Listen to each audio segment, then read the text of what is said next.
Hi, what's up, guys? Very good morning. Again, we are on a very bright sunny day. Friday, it is weekend. નજીકમાં છે અને equity માર્કેટમાં પણ માહોલ weekend જેવો જ છે. બજારમાં 2 દિવસથી ઘણી બધી ઉથલપાથલ છે, ખાસ કરીને કોમોડિટીઝમાં, ચાંદી અને સોનામાં ખાસ કરીને. કારણ કે 2 દિવસ પહેલાં જ જે ભરપૂર તેજી બતાવી રહી હતી ચાંદી, તેમાં અચાનક ફોલ આવ્યો છે.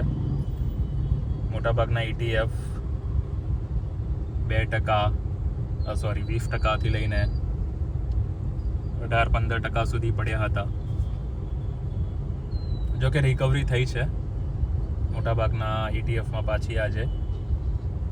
પણ શું હજી સવાલ એ છે કે ચાંદી ખરીદવાનો સાચો સમય નીકળી ગયો છે? કારણ કે માર્કેટમાં તમે જોશો કે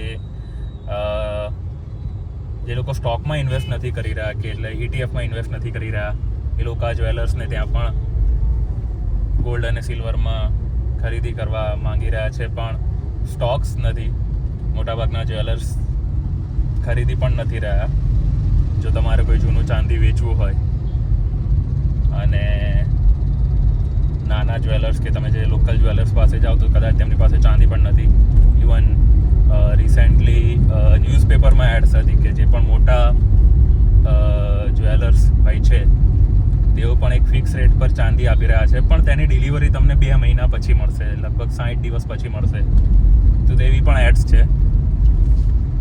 એટલે હાલ માર્કેટમાં ચાંદીની શોર્ટેજ છે કે શું એ જોવાનું છે, ટેકનિકલી નથી. આમ ચાંદી અવેલેબલ છે, પણ બાયર સેન્ટિમેન્ટ બહુ અલગ છે. અત્યાર સુધી ચીન મોટાભાગનું બાયર રહ્યું હતું. નો વન્ડર સિલ્વરનો ઉપયોગ તે લોકો ઘણી બધી જગ્યાએ કરે છે. ચીપ મેકિંગમાં, પેનલ, સોલાર પેનલ બનાવવામાં પણ થાય છે. કોપર પણ વપરાય છે ક્યાંક ને ક્યાંક.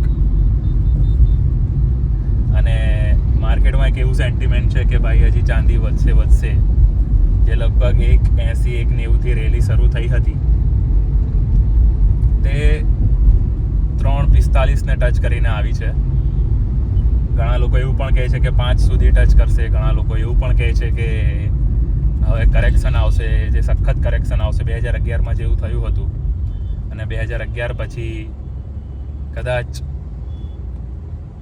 ચાંદીનો ભાવ એટલો વધવા નહોતો પામ્યો, અને એ રેલી લગભગ 13-14 વર્ષ પછી ફરી જોવા મળી છે.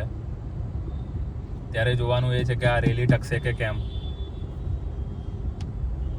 પણ સવાલ એ છે કે હવે તમારે ચાંદી ખરીદવી જોઈએ, કારણ કે પ્રાઇસ બહુ ઇન્ફ્લેટેડ છે.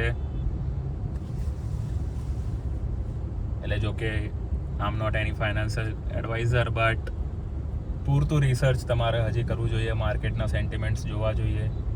કારણ કે જીઓપોલિટિકલ ટેન્શન બહુ જ અલગ લેવલે વધી રહ્યા છે.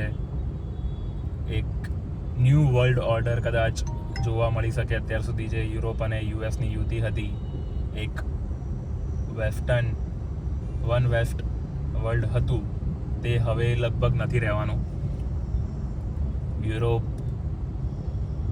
અમેરિકાને ગ્રીનલેન્ડ મુદ્દે જડબાતોડ જવાબ આપવા માંગે છે, અને યુએનના ચેરે દાવોસમાં જાહેરાત કરી છે કે તે ભારત સાથે નેક્સ્ટ મંથ એક ડીલ કરવા જઈ રહ્યા છે, જે મધર ઓફ ઓલ ડીલ હશે.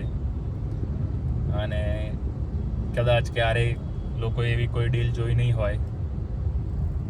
નો વન્ડર ભારતે ન્યૂઝીલેન્ડ સાથે, કતર સાથે, બધા દેશો સાથે પણ ફ્રી ટ્રેડ એગ્રીમેન્ટ કર્યા છે, UK સાથે કર્યા છે. અને આ રીતે જોવા જઈએ તો ભારત પણ મલ્ટિપલ ઓપ્શન્સ રાખી રહ્યું છે, જેથી કોઈ એક દેશ ઉપર નિર્ભર ન રહેવું પડે.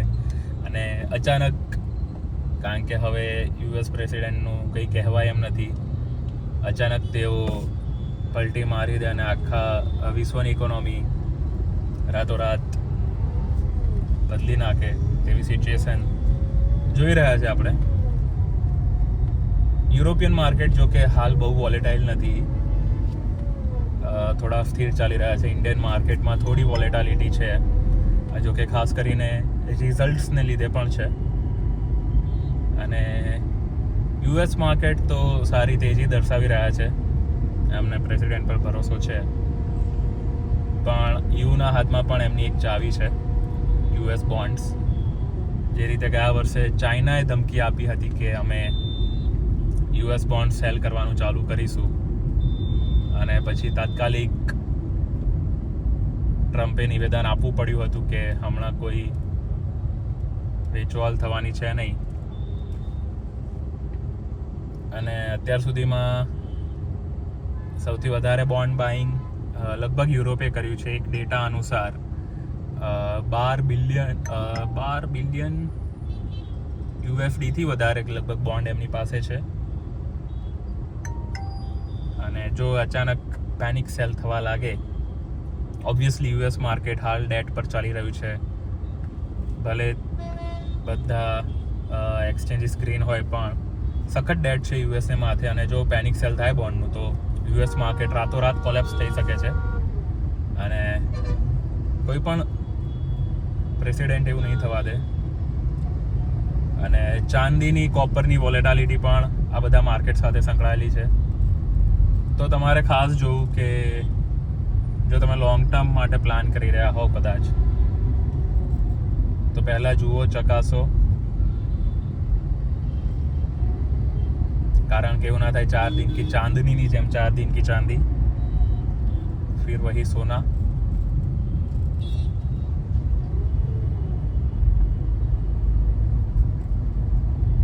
બાકી માર્કેટ